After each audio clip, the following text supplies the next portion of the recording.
சத்யாவில் சுதந்திர தின super offer. அனைத்து வீட்டு உபயோகப் பொருட்களும் மாபெரும் தள்ளுபடி விலையில் வாங்கிடுங்கள். சென்னை திருவெற்றியூர் அரசு பள்ளியில் பயிலும் +2 மாணவர் அடித்து கொலை செய்யப்பட்டுள்ள சம்பவம் அதிர்ச்சியை ஏற்படுத்தியுள்ளது. தகவல் அறிந்து சம்பவ இடத்திற்கு விரைந்த போலீசார் தீவிர விசாரணை மேற்கொண்டு வருகின்றனர்.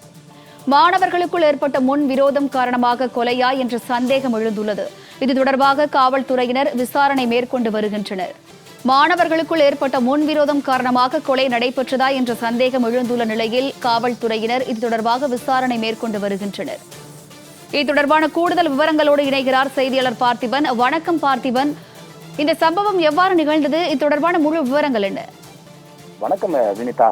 தற்போது ஒரு 12ஆம் வகுப்பு மாணவன் தற்போது பள்ளியின் வளாகத்தின் அருகே கொலை செய்யப்பட்டிருப்பது பெரும் பரபரப்பை ஏற்படுத்தியிருக்கிறது. சென்னை திருவொற்றியூர் பகுதியில் செயல்பட்டு வரக்கூடிய இந்த அரசு பள்ளி, அதாவது ஜெய்கோபால் கரோடி என்ற அரசு பள்ளி செயல்பட்டு வருகிறது. இந்த பள்ளியில படிக்கக்கூடிய 12ஆம் வகுப்பு மாணவன் தான் தற்போது கொலை செய்யப்பட்டிருப்பது பெரும் அதிர்ச்சிக்குள்ளாக்கி இருக்கிறது.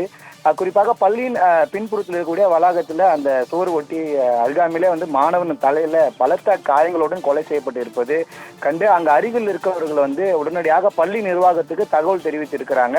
பள்ளி நிர்வாகம் இந்த தகவலை பெற்றுக்கொண்டு அருகில் இருக்கக்கூடிய திருவொற்றியூர் காவல் நிலையத்திற்கு தகவல் தெரிவிக்கப்பட்ட நிலையில தற்போது சம்பவ இடத்துல போலீசார் அந்த மாணவனுடைய உடலை மீட்டு தற்போது உடற்கூறு ஆய்வுக்காக சென்னை ஸ்டான்லி அரசு மருத்துவமனைக்கு அனுப்பி வைத்து தற்போது இந்த கொலைக்கான காரணங்கள் குறித்து விசாரணை ஈடுபட்டிருக்கிறாங்க. குறிப்பாக உயிரிழந்த மாணவன் இதே ஜெய்கோபால் கரோடி அரசு பள்ளியில 12ஆம் வகுப்பு படிக்கக்கூடிய மாணவன் என்று சொல்லப்படுகிறது.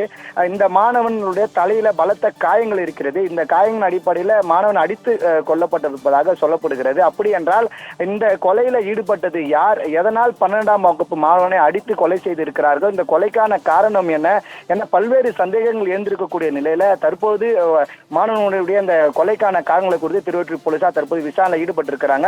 அருகில் இருக்கக்கூடிய ஒரு பேருந்து நிலையம் இருக்கிறது. இந்த பேருந்து நிலைய பகுதியில் ஒருவேளை இந்த பகுதியில் இருக்கக்கூடிய சிசிடிவி காட்சிகளும் ஆய்வு செய்து வராங்க. இந்த சிசிடிவி காட்சியில் மாணவனுடைய கொலைக்கான ஆதாரங்கள் துப்பு தொடங்க முடியுமா என்ற பல்வேறு சந்தேகங்கள் அடிப்படையில் தற்போது இந்த கொலைக்கான காரணங்களை குறித்து போலீசார் ஒரு பக்கம் விசாரணை நடத்தி வராங்க. குறிப்பா இந்த பட்ட பகல்ல ஒரு மாணவன் அடித்து கொலை செய்யப்பட்டிருப்பது பெரும் அதிர்ச்சிக்குள்ளாகி இருக்கிறது. எனவே இது குறித்து அந்த பள்ளியில் படிக்கக்கூடிய பெற்றோர்கள் மத்தியிலும் சரி, அங்க இருக்கக்கூடிய பொதுமக்கள் மத்தியிலும் சரி, அந்த பேருந்து நிலையத்தில் வரக்கூடிய பயணிகள் மத்தியிலும் சரி பெரும் ஒரு அதிர்ச்சிக்குள்ளாகி இருக்கிறது. தொடர்ந்து போலீசார் தற்போது வழக்கு பதிவு செய்து சிசிடிவி காட்சிகள் ஆய்வு செய்து வராங்க. ஒரு 12ஆம் வகுப்பு மாணவன் அடித்து கொலை செய்யப்பட்டிருப்பது, அதுவும் பள்ளியின் வளாகத்தை அருகே அடித்து கொலை செய்யப்பட்டிருப்பது பெரும் அதிர்ச்சிக்குள்ளாகி இருக்கிறது. விவரங்களை வழங்கியமைக்கு நன்றி பார்த்திபன்.